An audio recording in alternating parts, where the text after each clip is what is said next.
Voltamos a apresentar Prime Time.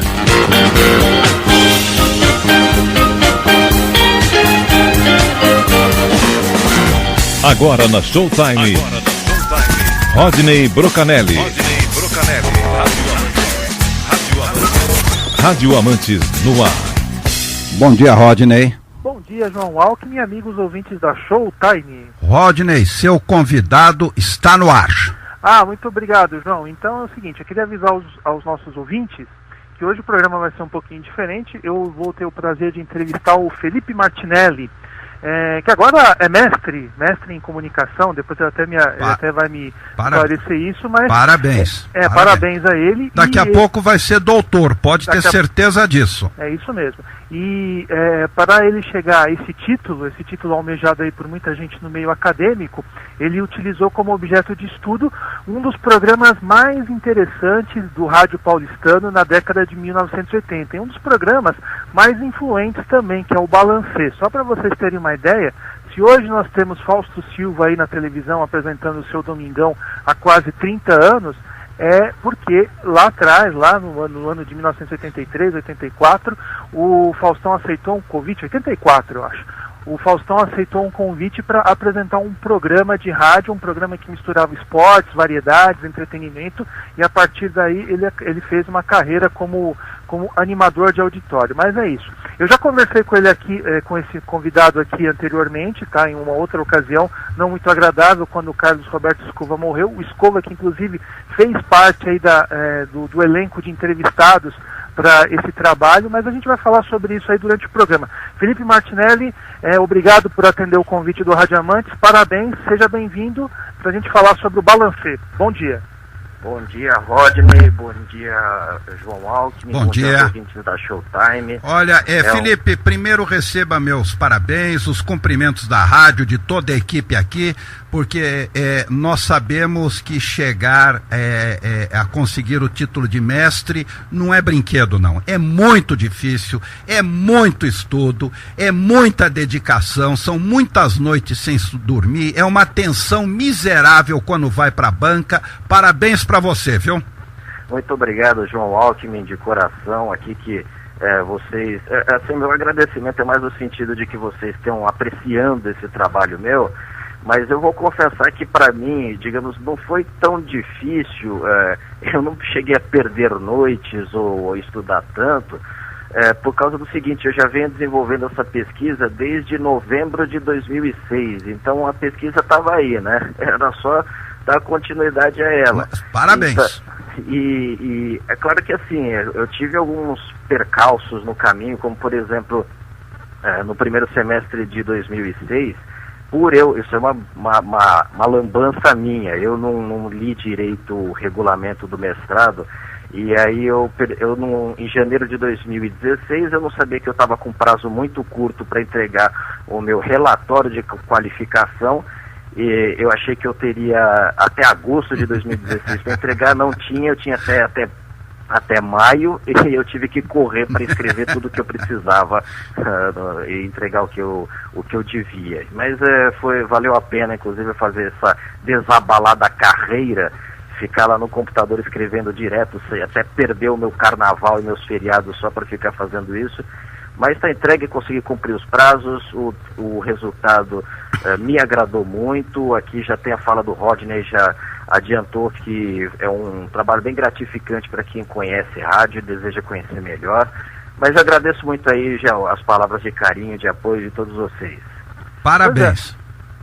Pois é, deixa eu só explicar uma coisa. Para quem estiver ouvindo aqui o Rádio Amantes no ar ao vivo, no blog Rádio Amantes, radioamantes.wordpress.com, o primeiro post, o post em destaque, é a minha resenha sobre a tese do Felipe, e lá embaixo tem um link para quem quiser acompanhar, para quem quiser poder ler a USP, que é onde ele apresentou essa tese. Ela disponibilizou para os interessados um link onde é possível baixar e ler essa tese de doutorado. E a minha primeira pergunta a você, Felipe, é: por que o Balancê?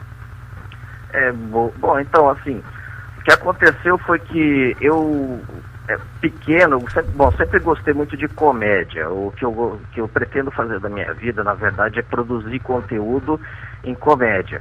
E criancinha, eu adorava o Perdidos na Noite. Foi um programa que foi muito importante pessoalmente, afetivamente para mim. Eu peguei uma fase do Perdidos na Noite 87, 88, que depois das minhas pesquisas eu fui descobrir que na verdade o programa já estava até ficando meio esgotado, mas foi um programa que eu adorava. Aí quando eu cheguei na faculdade, logo no meu primeiro ano, segundo, na aula de rádio, né, fui fazer faculdade de audiovisual na USP, aliás, até alguns anos antes disso, eu peguei uma rara entrevista do Faustão, na Ana Maria Braga, falando que ele começou como apresentador fazendo um programa chamado Balancê, em que era um programa que eles faziam televisão no rádio, e era tão televisivo que eles chegaram a apresentar um número de mágico tirando o coelho da cartola no rádio. E aí o que aconteceu? Um cara bateu o carro. Porque eles pediram, olhe para o seu rádio e veja aqui o mágico fazendo um truque, e aí ele falou, nossa, então não dá certo, vou fazer isso no lugar certo. Isso aí no testemunho dele na Ana Maria Braga. Bom, aí anos depois na faculdade, um professor de rádio, o professor André Barbosa Filho, ele tem trabalhos a respeito e tal, chegou até a ser conselheiro da Anatel, se não me engano. Ele falou umas coisas de passagem que grande parte do mérito do Perdidos na Noite era por causa do Johnny Black, que ele levou do Balancê e tal. Aí ficou o programa na cabeça, né? Eu já tinha ouvido falar dele antes, graças ao Fausto Silva, no programa da Ana Maria Braga. E aí lá para fins de 2006, eu não estava numa situação muito esperançosa na minha carreira, porque eu estava no meu penúltimo semestre na faculdade. E aí eu não tinha feito nenhum estágio na minha vida, eu não conhecia gente de fora do curso, eu não conhecia gente do meio profissional, e eu falei, vou inventar uma pesquisa acadêmica para conhecer gente do meio profissional. Eu inventei uma pesquisa porque o meu trabalho de conclusão de curso já estava em andamento, já estava até acabando, e aí assim, eu entrei em contato, eu estava lá querendo elenquei algumas pessoas que eu gostaria de trabalhar e de fazer uma conversa, gravar um bate-papo, mas eram assuntos diversos. Uma das pessoas era o Goulart de Andrade, e eu gostaria de falar com ele a respeito do Perdidos na Noite, porque ele levou o Balancê para a televisão com o nome Perdidos na Noite. Eu cheguei a fazer isso mais tarde, mas antes disso eu falei, poxa, eu estou pesquisando Perdidos na Noite, por que não pesquisar o pessoal que fez o Balancê? Na minha visão romântica na época, eu achava que quem tinha feito uma coisa obrigatoriamente tinha feito outra, mas no meio profissional de rádio e televisão não é desse jeito. E aí então, em novembro de 2006, eu fiz encontrei no Orkut, num fórum lá da Rádio Excelsior, eu encontrei o Odir Cunha, que é jornalista esportivo, e foi produtor da Rádio Globo lá no início dos anos 80. Ele falou, olha, fui produtor do Balancê, lá acontecia tal e tal coisa. Eu mandei o convite para ele, falou, Odir, gostaria de dar uma entrevista a respeito do Balancê e tal. Aí ele falou, a resposta foi até no mesmo dia. E assim, uma coisa puxou outra. Eu no final de novembro de 2006 eu estava lá fazendo entrevista com ele. Aí eu fui lá voltar porque ele tinha algumas imagens que ele conseguiu pegar do arquivo de fotos dele. Fui lá pegar, ele ligou pro Edson Scatamáquia, na época redator do Domingão do Faustão, e que foi chefe de equipe dele lá na Rádio Globo.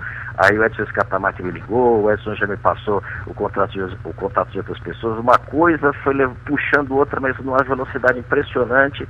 E quando já estava na quarta ou quinta entrevista, eu falei, a minha pesquisa vai ser sobre o Balancê, deixa de lado todas essas outras pessoas que eu quero entrevistar e fé em Deus e vamos adiante.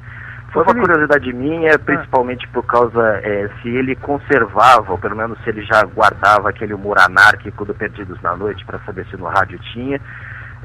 Um dos primeiros áudios que eu tive contato do Balancê foi uma gravação de 25 de setembro de 1984, que já é uma fase que o Fausto Silva estava apresentando, eu consegui ter contato com esse áudio lá no Centro Cultural São Paulo, no arquivo Multimeios. Eu fui lá ouvir e foi uma das coisas mais brilhantes mesmo que eu escutei em rádio. Então eu já fiquei encantado pelo programa, mais entusiasmado, e daí para frente, né, foi só administrando o que vinha chegando para mim. Em questão do ano de 2007, eu já estava com uns 70% das entrevistas que eu tenho hoje prontas, e de 2007 até entrar no programa de mestrado lá da USP, que foi em 2015, né, eu fui coletando outras informações, como consultar o arquivo da Folha de São Paulo, o arquivo do Estado de São Paulo, do Jornal do Brasil, outras matérias, algumas fotografias. E aí no programa lá da USP eu fui fazendo as disciplinas para dar um corpo teórico a respeito, mas é curioso como a gente funciona melhor sob pressão. E aí foi durante esses 2 anos, de 2015 para cá, que eu também reuni outras informações, entrevistei mais pessoas, entrevistei Alberto Pastre, entrevistei Carla Souza, que é filha do Johnny Black, reuni mais informações da imprensa, montei uma linha do tempo e tal. Aí, digamos, a coisa estava um pouco acumulada nos 8 anos anteriores, e nesses 2 anos agora eu consegui deixar a coisa organizadinha aí nessa linha do tempo que temos em mãos agora no PDF, que está lá no site do Banco de Teses da USP. Ô Felipe, a gente fala bastante da fase do balancê com o Fausto Silva, né? Mas então eu queria aproveitar, até porque eu sei de muita gente que ouve o Rádio Amantes no ar, não viveu aquela época, então eu queria, justamente num caráter didático, que você explicasse o que era o balancê, e também que você falasse das várias fases que ele teve, né? Porque na verdade a gente tem uma fase do Fausto Silva. No começo ele era apresentado pelo Juarez Soares, depois vários profissionais do departamento de esportes, isso quando o Faustão saiu, se revezaram na apresentação, até que ele teve uma última fase na Rádio Gazeta. Então eu queria que em linhas gerais você explicasse o que era o balancê, qual que era a proposta desse programa. Vamos lá, vamos ver se eu até faço isso uma coisa até meio breve para a gente conversar sobre os detalhes legais dele depois.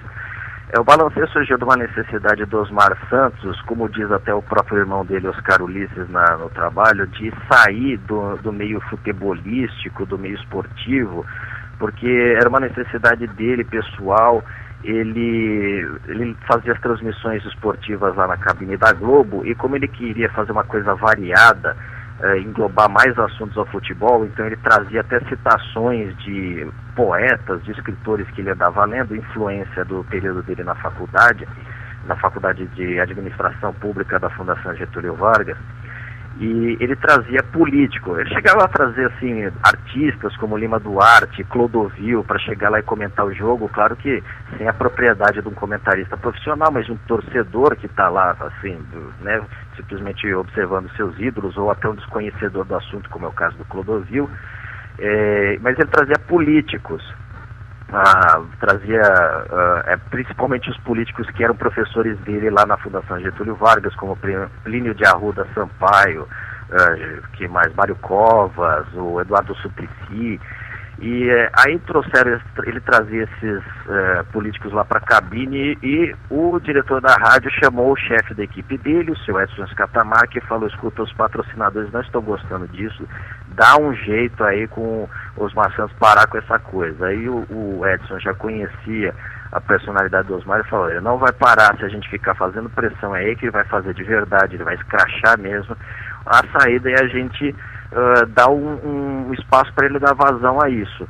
E o diretor já estava, quer dizer, aí vamos ver, né, porque tem umas coisas meio contadas parcialmente, não que eu fique desconfiado, mas talvez o processo tenha sido mais longo do que eu estou falando.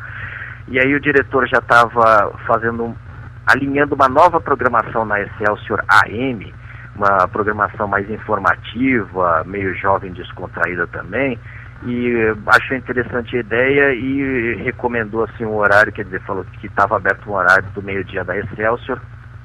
E então aí o Edson Scatamarca, na verdade ele que é o principal responsável por pegar aquela ideia, aquela necessidade flutuando no ar e dar um corpo, botar aquilo lá na mesa e falar vai ser desse jeito. Então aí a partir disso foi o Edson Scatamaca que criou o Balancê. Por que Balancê?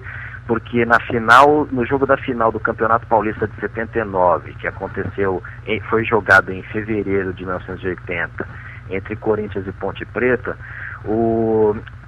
já quando o Corinthians estava faltando 5 minutos para acabar, o jogo completamente dominado pelo Corinthians, então eles soltaram uma música pro Osmar fazer o improviso dele e fazer a comemoração da galera e tal, e a música soltada foi Balancei, ficou muito bonito, as pessoas ficaram muito impressionadas, o torcedor da Corintiana adorou, então eles simplesmente pegaram o nome da música lá, usaram a própria música, que é a versão da Gal Costa para a música Balancei, a música do Braguinha, né?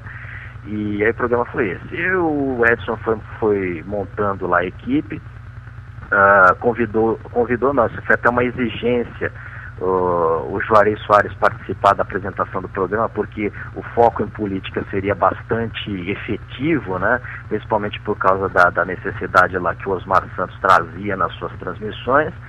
E o Juarez Soares tinha sido demitido porque tinha participado da greve dos jornalistas em 1979, uma greve que não foi bem sucedida para a categoria, mas assim, até pela proposta estar sólida e o nome comercialmente valoroso do Osmar Santos foi de tal peso que a direção do grupo Globo aceitou trazer o Juarez Soares de volta. Ele estava momentaneamente na Rádio Capital, foi trazido. Aí fora isso, na produção, Paulinho Matiusi, que já estava lá na produção de outros programas esportivos, lá da área esportiva, programas jornalísticos. Yara Pérez, que tinha acabado de voltar do exílio, onde ela estava com o marido no Canadá, era o Rodolfo Konder, e ela ia cuidar da pauta política, estava com uma bela de uma agenda de contatos bem recheada. Como também a equipe de esportes da Globo era sempre pautada assim, diferente até de outras pessoas da concorrência esportiva, era pautada mesmo por uma descontração, por uma vivacidade, então o foco nunca foi tratar dos assuntos, como eu estou falando de política, mas tinha foco também em arte, em atualidades e o próprio esporte. Então a cara da equipe esportiva da Globo era de algo muito divertido, de algo muito descontraído. Então o foco com humor, tratar todos esses assuntos com humor ou descontração era o que eles queriam. Então vamos dar aqui um peso para o humor. Também pegaram o Tata Escova, que estavam mais ou menos que na geladeira na rádio, aliás, Tata Escova e Odair Batista. Eles estavam mais ou menos na geladeira, tinham sido contratados da Jovem Pan para fazer uma atração similar ao show de rádio. E o Johnny Black, que também, depois de ser técnico lá do programa do Goulart de Andrade na Rádio Globo, ele estava fazendo algumas atrações esporádicas lá, alguns jornais matinais.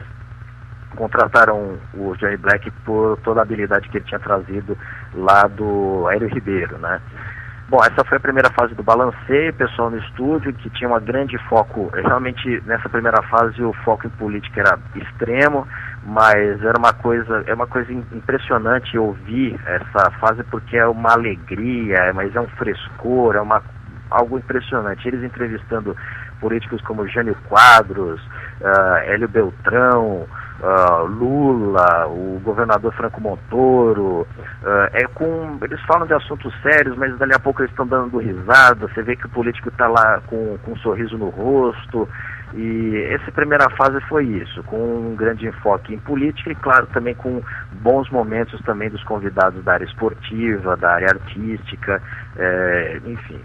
Aí o que aconteceu, essa fase durou da estreia do programa em 7 de abril de 1980 até depois da Copa do Mundo de 82, quando o Luciano do Valle convidou o Juarez Soares e o produtor e diretor Paulinho Matiusi para compor a equipe do Show do Esporte. E até segundo o Juarez Soares, ele achou que o programa estava meio desgastado, porque muito convidado, uma pauta muito intensa todo dia, embora até a produtora Yara Pérez não tenha me falado isso, mas achou que 2 anos e alguma coisa, quase 3, daquele mesmo estilo já estava meio desgastado. Mas enfim, aí esses 2 nomes saíram, ficou um tempo meio indefinido, que o principal nome era, na verdade, Osmar, quando ele não podia, porque tinha transmissão em outras cidades, né? Então ele não podia estar em São Paulo o tempo inteiro.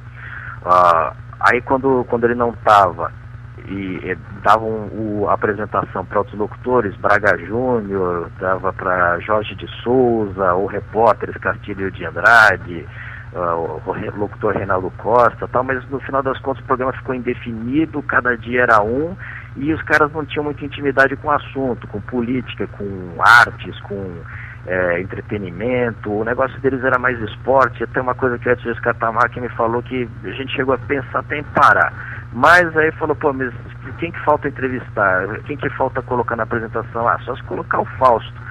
O Fausto era um cara que no ar se destacava, ele era muito irreverente, ele era muito engraçado, tinha várias tiradas mesmo na entrevista com os jogadores em campo, mas o que impediu a equipe de colocá-lo na apresentação até então é que ele era um cara muito reclamão.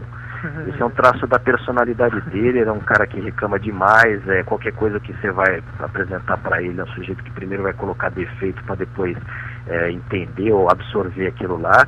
Então ele não era muito querido por causa desse traço de personalidade dele. Mas aí falou, tá bom, vamos botar aí na mão do Fausto, afinal de contas ele já tem aquele desempenho e tal, e aí a gente teve a segunda fase do programa. O Fausto conseguiu uma integração com os humoristas e o Johnny Black, que é uma coisa fabulosa. Mas nessa época a parte artística, mais a parte artística mesmo, ganhou muito peso, principalmente porque parece que os políticos estavam já se cansando de ir para lá, e até a credibilidade do programa nesse assunto acabou sendo meio abalada, né? Então eles iam de má vontade, eles davam o cano, e então ficou mais em cima do entretenimento mesmo. Tinha esporadicamente alguma notícia, alguma discussão política, mas era muito mais raro. Agora o caso era mais comédia, né? Isso aí até foi a fase mais famosa do Balancê, porque foi quando o Balancê foi para o auditório. E por um dado interessante, que não foi simplesmente, puxa, um programa que está sendo muito divertido e muito ouvido, vamos levá-lo para o auditório. Não foi isso. O caso é que realmente o programa voltou a ser muito escutado, ele voltou a ter, aliás, ele passou a ter índices de audiência maiores até do que na fase anterior, com o Juarez Soares e o Osmar Santo apenas. Mas, assim, por ele ter sido muito interessante, as pessoas iam assistir a transmissão do programa ao vivo lá no estúdio da Rádio Excelsior. E aí causava problemas porque era tanta gente que tinha gente indo para fora do estúdio, a porta do estúdio ficava aberta, o som da Excelsior vazava no som da Globo, o diretor ficava louco da vida, tinha que arrumar uma solução, e a solução foi tirar o programa do estúdio da rádio. E levaram para um lugar lá perto, a Palhaçaria Pimpão, fica na Rua APA, bem pertinho da Rua das Palmeiras, lá na Santa Cecília, onde fica a Rádio Globo. E levaram para lá, o Balancê foi para o auditório, também um baita de um sucesso, todo dia casa lotada. Claro que também a casa era pequenininha, para lotar era fácil, mas enfim, a frequência era sempre muito grande, muito alta. Foi quando o Goulart de Andrade conheceu o programa e convidou, fez uma matéria que está no YouTube, uma matéria que foi reprisada no programa Vem Comigo, que ele fez lá na Gazeta com os alunos da Casper Libero. Essa reportagem é famosa, é bem famosa, e está no YouTube, e eu também ajudei a divulgar. Isso. Bela reportagem com imagens de bastidores. Aliás, uma das pouquíssimas imagens de bastidores do Balancê, assim, de vídeos, né? E aí ele levou o programa lá para a Gazeta, aliás, pro horário que ele tinha comprado na Gazeta na época, que fazia lá o 23ª hora, né? Bom, o Faustão foi dividindo o seu trabalho com o Perdidos da Noite e o Balancê, inclusive até com isso ele se retirou da atividade de reportagem. Ele era repórter de campo da Globo, mas também escrevia para o estado de São Paulo, era colunista do Bom Dia São Paulo, assim, ele era meio, sei lá, workaholic, ele trabalhava para burro, mas se retirou, foi virando só showman, e durou até fevereiro de 85, quando ele encerrou a participação dele no Balancê, levou a Lucimara Parisi, que também começou a produzir com ele lá no programa, e os humoristas ficaram, o programa voltou para o estúdio, e acabou dando um tom mais jornalístico, porque acho que talvez seja uma coisa meio inconsciente, mas sem aquele alvoroço que estava na abertura política do período de 1980, 81, 82, sem aquela novidade de que é falar de política já em 1985, 86, então o tom ficou meio sério. Nessa época o programa passou a ser mais apresentado de novo pelo Osmar Santos e pelo irmão dele, Oscar Ulisses, e de vez em quando o Odinei Edson, mas o Oscar e o Odinei, eles não têm a mesma irreverência do Osmar, então eles eram muito sérios e o programa foi ficando mais jornalístico, muita entrevista de cunho jornalístico, e a audiência foi caindo, mas o programa continuou no ar por causa do valor comercial do Osmar Santos, e calhou até numa época em que a Excelsior estava ficando uma emissora mais jornalística, o lado de entretenimento jovem dela, ou pelo jornalismo jovem que ela tinha já no início dos anos 80, quando o Balancê estreou, foi ficando de lado para uma coisa mais e mais jornalística que anos depois se integrou no projeto CBN, né? E aí isso durou até 88, quando Osmar Santos foi contratado pela Rádio Record, e aí ele levou o programa para a Rádio Record, mas o programa era produzido na Record, mas transmitido pela Rádio Gazeta no pool de emissoras que eles fizeram. E aí durou só o ano de 88, o Osmar Santos praticamente não apresentou o programa nessa época. Eu acabei esquecendo de mencionar por que outros apresentadores como o Fausto, Oscar Ulisses foram tomando espaço, porque o Osmar estava se envolvendo demais em outros projetos. Ele já se envolvia assim, em reunião com anunciante, com escritório de publicidade, se envolvia demais, ele acabava não tanto. Ele apresentou o Globo Esporte durante algum tempo, que era bem no horário do Balancê, e essas coisas foram retirando ele do ar, quer dizer, retirando não das transmissões, mas pelo menos de outras atrações, principalmente no horário do meio-dia. Bom, mas aí na Rádio Gazeta ele praticamente não apresentou. Quem apresentou foi o time de narradores que ele montou lá, que inclusive alguns outros nomes, que tinha lá o Paulo Soares, o Odinei Edson, o Oscar Ulisses acabou ficando na Rádio Globo, onde ele está até hoje, mas o principal apresentador dessa época foi Carlos Fernando, mas se identificou, ele era um grande fã da atração, e aí o programa virou meio que um programa de variedades normal, como qualquer outro que a gente ouve ou assiste e fala, puxa, isso é muito anos 80, olha só, tem a Rosana, o Placa Luminosa, fulano aqui em tal época da carreira dele, uma coisa muito, não vou dizer, é uma coisa meio genérica, né, uma coisa meio assim. E aí eles chegaram à conclusão lá por volta de outubro de 88, o programa já deu o que tinha que dar, a missão dele está cumprida, que era principalmente a missão política, né? Ele tinha mesmo essa herança toda de política bem forte na memória dos seus ouvintes e dos seus participantes, e o programa foi encerrado mesmo como até um raro momento em que um programa, as pessoas chegam e falam, não dá mais, e a direção da emissora fala, ok, estamos de acordo. E esse foi um pedacinho aqui até um pouquinho alongado de como foi a história do Balancê e suas 4 fases. Não, mas ótimo, foi bem didático aí para as pessoas entenderem o que era o Balancê. Um dos méritos que eu enxerguei aí no teu trabalho é que ele é destinado a todos os tipos de público. Então, é claro, ele tem o caráter primordial, fundamental, que é um texto acadêmico no qual você conseguiu aí a sua graduação como mestre em comunicação social. Então, ele tem uma parte bem acadêmica e que é natural em textos desse tipo. Mas uma outra característica dele é que ele também é acessível ao leitor comum, então, ou seja, gente que viveu aquela época e não necessariamente é do meio jornalístico, quem era fã do programa e de repente tem saudade tem uma intenção de recordar coisas daquela época, ou até mesmo radioamantes como eu também. Eu acho que o seu texto ele é bem amplo. E ele traz informações interessantes também. Eu acho que ele tem um caráter jornalístico que é interessante. Então, uma coisa que eu confesso que eu não sabia, e pode até ser que tenha passado despercebido, mas é que Fausto Silva e Osmar Santos, que eram companheiros no Balancê, não eram necessariamente amigos fora do microfone. Eu queria que você falasse um pouquinho mais disso aí, dessa relação dos dois. O que você conseguiu descobrir mais sobre isso? Eu, apesar de que eu confesso, já adianto para você, claro que não decepcionando, porque é uma curiosidade que qualquer um teria, né? Aliás, é uma curiosidade talvez das mais interessantes do trabalho, mas digamos que praticamente tudo está lá. Qual que é a origem dessa inimizade, em decorrência do quê? Não sei dizer, e eu até pretendia, eu vou confessar que a você, chegou-se a ser prometido para mim uma entrevista com o Fausto Silva, só que foi ficando, ele inclusive mandou um abraço no ar para mim lá no Domingão, e vieram parentes me perguntar se eu estava trabalhando com ele, mas acabou não se concretizando. Eu continuo mesmo querendo saber muito do lado da história dele, apesar de que, assim, como eu falei, não sabemos do que, então que diabo de lado da história vamos saber?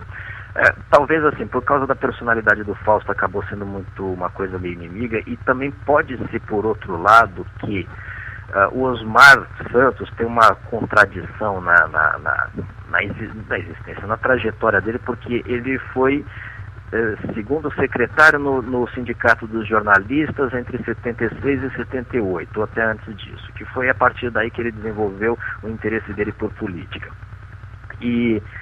Mas, mesmo tendo atuado no sindicato, embora que num cargo meio administrativo, ele não brigava pelos direitos e pelo bem-estar da sua equipe, porque o pessoal recebia muito pouco, e que quando reclamavam, iam reclamar por Edson Scatamarca, porque ele nos posicionava. E quando ele se posicionava, ele falava: vai vender cota, vai vender anúncio, é isso que eu faço, é isso que se faz no interior. Ele falava isso porque ele sempre foi um ótimo vendedor, apesar de que ele foi se destacando e se aplicando nessa área mais quando ele já estava na Rádio Globo. Eu acredito que possivelmente foi por causa disso, que o Fausto via lá um cara que não estava nem aí, ele estava chefiando a equipe, mas meio que, sabe, só para todo mundo trabalhar. Isso aqui é uma especulação Felipe, minha. Deixa eu só te interromper. Esse tipo de situação está bem relatado naquele livro do Paulo Mattiucci, Osmar Santos, O Milagre da Vida. Não, faz muito sentido isso. Realmente a atuação do Osmar Santos realmente nesse sentido, no sentido como chefe de equipe, realmente tem essas contradições. Realmente ele foi segundo secretário do Sindicato de Jornalistas, ele teve uma atuação lá, inclusive no período do Vladimir Herzog, mas assim, como internamente, realmente as pessoas haviam alguns problemas nessa administração dele. Então faz bastante sentido isso. Eu só estou fazendo uma especulação que talvez tenha sido isso o cerne da antipatia, digamos, primeiro do Fausto com o Osmar Santos, uma coisa que até assim, na entrevista do Fausto para Playboy de agosto de 89, eu estou com um monte de datas frescas aqui na minha cabeça, por isso que eu fico com essa coisa meio enciclopédica. Ele fala lá que o Osmar até foi padrinho de casamento dele, lá, acho que do primeiro casamento e tal, então tem algumas coisas que, digamos, não vou dizer que eles ficavam fingindo alguma coisa, mas que eles tenham tentado uma aproximação, alguma intimidade, e no ar eles tinham uma boa sintonia, sim, porque o Osmar era debochado e o Faustão também era debochado, né? Teve até uma coisa que o Fausto conta no documentário da ESPN sobre o Osmar Santos, que tinha um goleiro lá de um time do Rio de Janeiro chamado País, e eles pegaram aquilo lá para ficar fazendo um monte de metáfora política. E aí, Fausto, o país está caindo mais para a esquerda ou para a direita? Esse país cai mais para a direita, Osmar, eu não sei qual que ele quer e tal. Eles tinham uma afinidade que até trabalhava bem no ar, e nos bastidores não tinha isso. Especulo que seja por causa desse tipo de atuação do Osmar em relação aos ganhos, aos direitos, ao bem-estar mesmo, ao valor do trabalho da sua equipe, né? E foi uma coisa assim, que isso daí estou falando dos bastidores, né, de informação que vinha dos bastidores, que acabava sendo até um prazer, aquela coisa meio vingativa do Fausto, de ter conseguido ocupar um espaço até com mais destaque no programa do Osmar Santos, e depois ocupar um outro espaço que o Osmar Santos tinha, que o Osmar Santos foi cogitado pelo Boni, foi testado pelo Boni para ser o concorrente da Globo contra o Silvio Santos nos domingos. E quem conseguiu fazer isso não foi o Osmar Santos. O programa dele, Guerra dos Sexos, não fez sucesso. Quem conseguiu isso com sucesso foi o Fausto Silva. Então foi uma vitória dupla psicologicamente para ele, muito embora depois, com decorrência do acidente, o Faustão deixou isso numa gaveta amarelada lá, essa espécie de rancor, esse capítulo da vida dele, porque aí depois ele teve que tirar o chapéu, que decorrência do Osmar, ele chegou onde ele está na carreira dele, na vida e tal, e hoje ele presta muita reverência ao Osmar, mas durante um bom tempo foi essa coisa meio competitiva, uma competição que só podemos especular até o momento, porque o Fausto não fala muitos detalhes da vida pessoal dele, principalmente até detalhes negativos, né? Mas, na minha opinião, foi por causa dessa falta de atuação do Osmar para valorizar a sua equipe, porque ele estava recebendo bastante, estava trazendo muito financiamento, muita publicidade para a rádio, e a equipe tinha que fazer vários turnos aí para botar o feijão em casa. É verdade, tinha esse também detalhe, né? O pessoal trabalhava em dobro, né? Porque a equipe de esportes, ela participava de programas na Rádio Globo e programas na Rádio Excelsior, além das transmissões, né? Então você tinha uma transmissão de um jogo na Globo, nos 1100, e outra transmissão na Rádio Excelsior, no 780. Então, e aí o pessoal também reclamava porque eles trabalhavam em duas emissoras, isso eu lembro, que era uma reclamação que eu via muito na coluna da Sônia Abrão, de rádio, no Notícias Populares. Para quem acha que a Sônia Abrão é só essa apresentadora de televisão que gosta de carniça, não, ela tinha uma coluna no Notícias Populares, claro, de acordo com a linha editorial do jornal, mas ela fazia muita crítica de rádio e tinha muitas informações relevantes, mas de qualquer forma isso também era um ponto de satisfação aí do pessoal que trabalhou naquela época, lá nos anos 80, na Rádio Globo. Ô Felipe, uma coisa também que me chamou a atenção no seu texto é que você não fala apenas da Rádio Globo, da Rádio Excelsior, do Balancê. Então você você faz uma bela introdução falando da carreira do Osmar Santos na Jovem Pan, tá? Não só do Osmar Santos, o Tatá, o Escova, que eles faziam um programa lá chamado Curtição, tem alguns ecos do show de rádio. Então, curioso ver como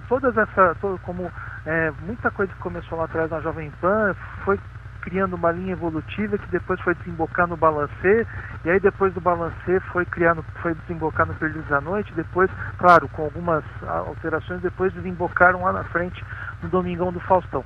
Mas, voltando à pergunta, você fala também da Rádio Record. Uma coisa muito legal que eu fiquei sabendo também, pela tua tese, foi um bastidorzinho aí da criação do Departamento de Esportes da Rádio Record, em 1985, que realmente que tem efeitos aí no Departamento de Esportes da Rádio Globo e até no próprio Balancê, porque o Faustão depois se transfere lá para a Rádio Record para fazer 2 ou 3 programas lá que depois acabaram não dando muito certo.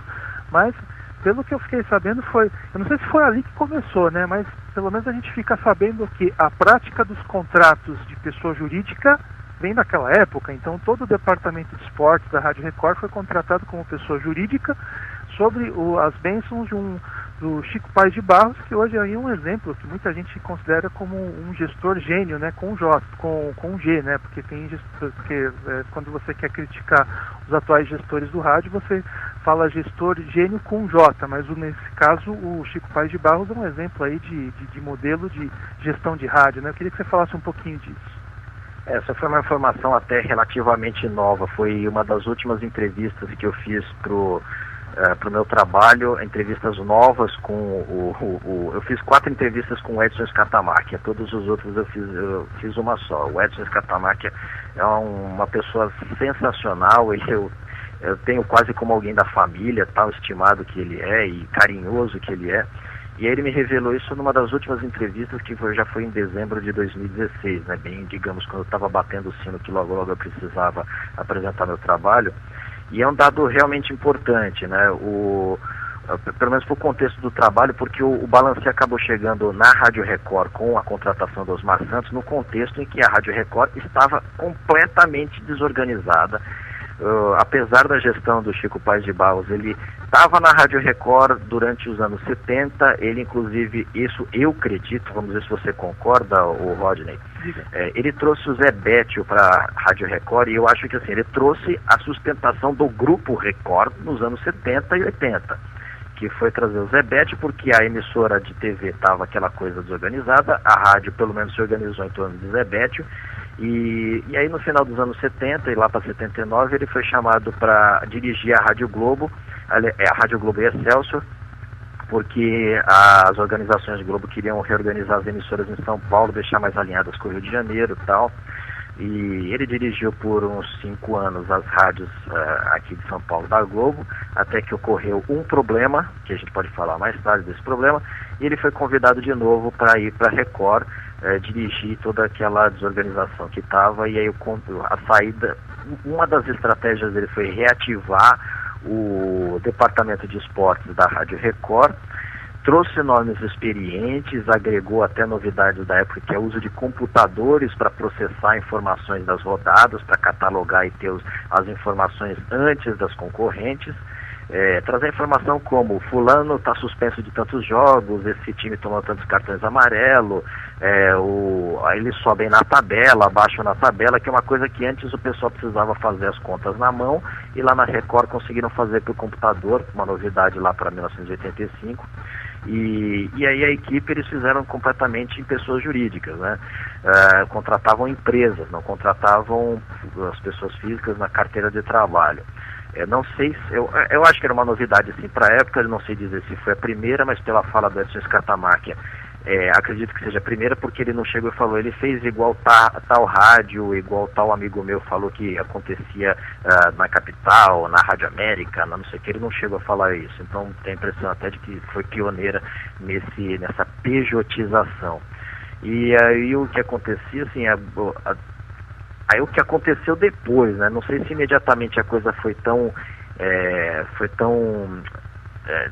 desmantelada assim no início, porque até na reportagem da Placar, quando falaram a partir de janeiro de 1985 vai estrear uma programação esportiva na Rádio Record. E aí o Chico Paz de Barros fala nessa reportagem, já temos 3, 4 meses aí de patrocínio já vendido. Poxa, perfeito, legal. E dali a pouco o Edson Scatamáquia falou que eles não estavam pagando, como a Record sempre fazia, né?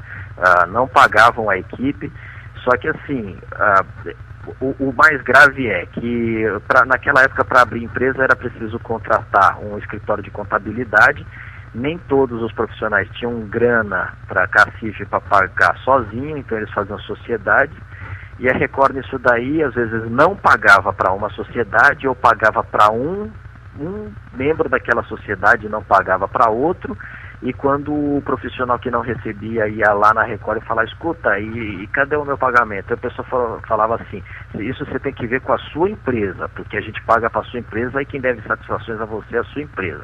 Então se o cara, um sócio dele recebeu e ele não, pode criar uma celeuma dentro da empresa dele, ou então, enfim, um mal-estar dele com a Record, ou ficar nesse vácuo, né? Mas foi uma coisa que foi acontecendo mais vezes, e eu vou fazer uma indiscrição aqui, vou tomar a liberdade, pedir licença aqui, João Alckmin e tal, que isso aí tenha sido até uma estratégia da direção ficar criando esse tipo de animosidade entre a equipe para ter uma desculpa para renovar a equipe quando da contratação do Osmar Santos, né? Mas enfim, isso daí é o que está... Eu respondi sua pergunta aí, Rodney. Opa, claro. Eu estou conversando aqui com o Felipe Martinelli, autor da tese Girando a Roda do Balancê, a trajetória de um programa, a transformação do rádio paulistano, realmente um belíssimo trabalho, está lá devidamente registrado no Rádio Amantes. Para quem está ouvindo agora essa conversa, pode acessar o radioamantes.wordpress.com, é o post principal, e tem lá depois o link para quem quiser acompanhar, para quem quiser ler essa tese, que como eu já falei aqui, ela é acessível a todos os tipos de público acadêmico e o público não acadêmico, aquele que gosta de rádio. Felipe, a gente está quase próximo de encerrar o programa, mas eu não queria encerrar sem antes de falar de uma pessoa fundamental, uma pessoa que... e foi até curioso uma relação que você fez. Goulart de Andrade. O Goulart de Andrade aparece 2 vezes aí na tua tese. Primeiro você faz a comparação, eu não sei a ordem, mas daí depois você me ajuda. Você faz a comparação do programa São Paulo 0 Hora, que ele fez por muitos anos na Rádio Globo. Muitos anos não, alguns meses, né? Não durou muito tempo lá, durou uns 6 meses, que era um programa de variedades, um programa que ia durante a madrugada, começo da madrugada, que tinha muita reportagem, era um programa que tinha muita política, alguma variedade. Você faz a relação desse programa com o Balancê, e depois ele aparece como a figura que pega toda aquela trupe lá do Balancê, grande parte dela, leva para o programa de televisão, e leva para a televisão e faz lá, e cria o Perdidos na Noite. Então eu queria que você falasse um pouquinho dessa figura, o Goulart de Andrade, e como é que você colocou ele no teu texto aí, nesses dois aspectos aí que eu citei. O Goulart de Andrade, ele entrou, vamos pegar assim na linha do tempo de produção do texto da dissertação. Ele primeiro entrou, como até tinha comentado lá no início do nosso papo, eu gostaria de ter falado com ele a respeito de como ele levou o Balancê lá para o Perdidos na Noite, e foi isso que eu tratei quando eu o entrevistei lá em 2007. Ele fez uma ocasião que ele não gostou muito, porque ele falou, poxa, mas eu tenho um programa há mais de 30 anos chamado Comando da Madrugada e vou falar do Perdidos na Noite. Uhum. Enfim, meio a contragosto ele deu a entrevista, mas ele amoleceu quando eu falei do Johnny Black, porque é uma pessoa que ele tem muito carinho e tal. Então, assim, primeiro eu queria ter visto essa fase da carreira dele, né, e de fato foi isso que ele conversou comigo na entrevista, e depois que ele faleceu eu me arrependi amargamente, porque inclusive foi graças até a uma postagem sua lembrando da memória do Osmar Santos, do Goulart de Andrade, com uma reportagem que tem na Veja de 1978, falando do encerramento do São Paulo Zero Hora, que aí eu percebi a dimensão do São Paulo Zero Hora para o rádio em relação ao Balancê, porque aí depois escarafunchando essas matérias, essa hemeroteca, essas matérias digitalizadas de jornais e revistas na internet, bagagem que eu não tinha de quando eu fui entrevistar o Goulart de Andrade, aí eu percebi que ele tinha uma grande semelhança, porque o São Paulo Zero Hora era feito ao vivo, da meia-noite às 2 da manhã, o Goulart no estúdio, tinha um convidado com quem ele batia papo e o convidado interagia com a atração que ele trazia, o convidado podia ser um músico que tocava ao vivo, coisa que o Balancê fazia mesmo, mas o principal, a proposta maior do São Paulo Zero Hora é que ele botava repórter na rua com viatura de frequência modulada para encontrar pauta ao vivo, e assim, qualquer pauta. Então, se ele via lá um ponto de táxi, os caras jogando baralho no ponto de táxi, ele achava que aquilo dava uma pauta, ele ia falar lá com esse pessoal. Mas eles pegaram coisas bem interessantes lá, eles chegaram a invadir entre aspas, a sala de auferição lá da eleição para Sindicato dos Metalúrgicos de São Paulo, não do ABC e de Diadema, que era do Lula, mas o de São Paulo, e foi lá e constatou uma fraude. Eles conseguiram alguns furos de reportagem com esse tipo de reportagem de entrada ao vivo. Esse era o principal do programa do Goulart de Andrade no rádio, São Paulo Zero Hora, que não durou 6 meses, ele funcionou de janeiro até fins mesmo de junho de 1978. Ele ficou maio e junho sem patrocínio, né, perdeu o patrocínio que tinha lá e não conseguiu arrumar outro nome, e aí não tem conversa, caiu fora da programação. Era uma proposta, eu coloquei lá na dissertação, porque era uma proposta bem extrema de rádio, e um rádio que emergiu depois que acabou a era de ouro do rádio. A era de ouro do rádio, a gente sabe que era coisa lá, radionovelas, musicais, programa de calouros, programa de auditório, mas era um rádio que era feito, digamos, se a gente escutar hoje essas gravações da era de ouro do rádio, são programas que funcionam, porque são programas atemporais, né? A qualquer momento você poderia ouvir e aproveitar aquele texto de telenovela, de radionovela, aquele musical, a composição do maestro. Eles não eram um rádio feito para o aqui e agora, que foi que acabou emergindo a partir dos anos 60. E aí o Goulart tinha uma proposta bem extrema de rádio nesse sentido. Então eu trouxe isso daí para comparar com o Balancê, porque o Balancê também era desse jeito, era uma proposta para falar do aqui e agora, e falar disso com personalidades da sua época, da política, do esporte e das artes.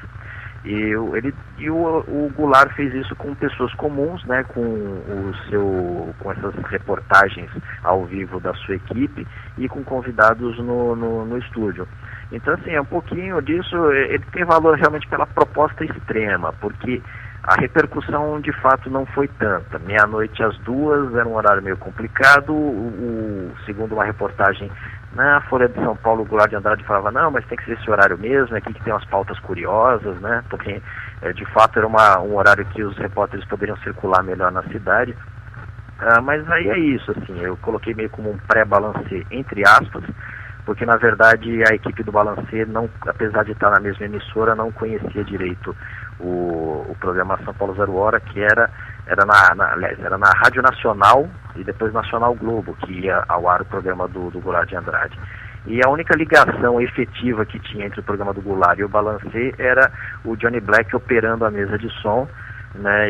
Mas no Goulart de Andrade o Johnny Black não fazia as intervenções sonoras dele lá que tanto o deixaram famoso, muito embora ele fosse um cara muito profissional e muito estimado. Qualquer programa que ele participasse, a equipe sempre o tinha em muita consideração e muito afeto e tal, tanto que o Goulart de Andrade até caiu uma lágrima dele quando eu falei que eu tinha fotos do Johnny Black para mostrar para ele.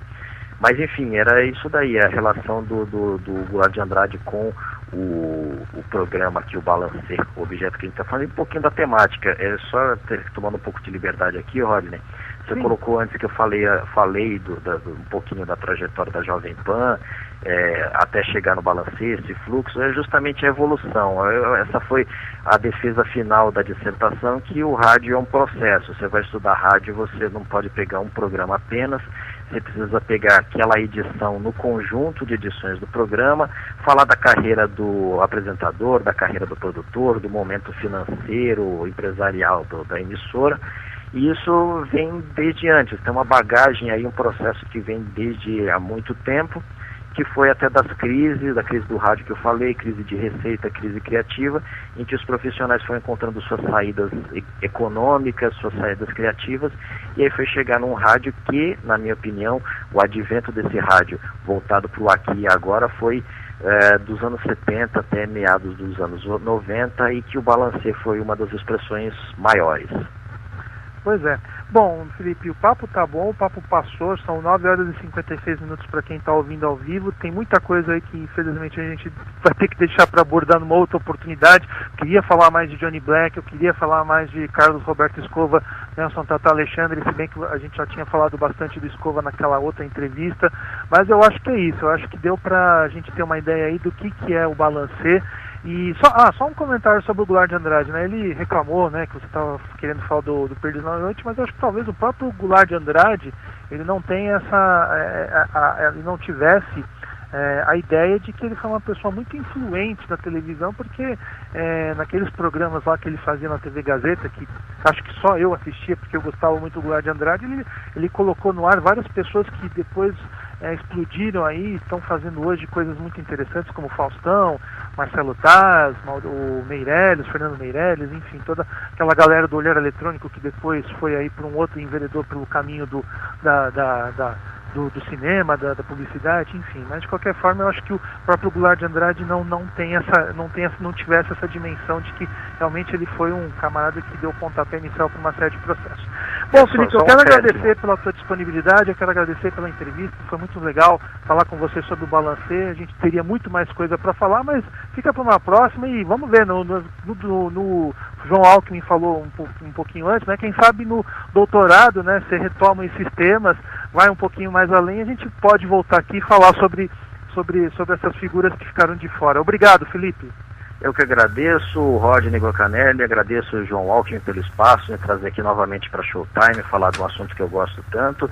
E ficamos assim, está aberto aqui, minha agenda está à disposição de vocês para a gente conversar aqui do rádio que a gente gosta tanto. Um abraço, muito obrigado a vocês e obrigado aos ouvintes. É isso aí, obrigado então. Um abraço a você. É isso, João.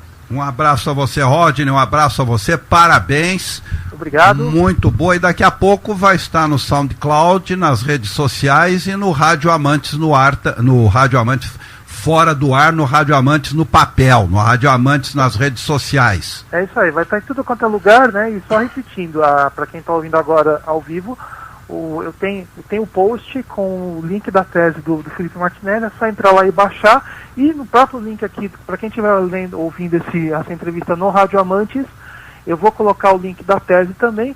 Para quem estiver ouvindo pelo SoundCloud, acesse radioamantes.wordpress.com. Isso mesmo. Obrigado, Rodney, um abraço a você e aos ácaros. Outro, grande fim de semana. Até semana que vem. Tchau, tchau. Abraço, querido. Bom.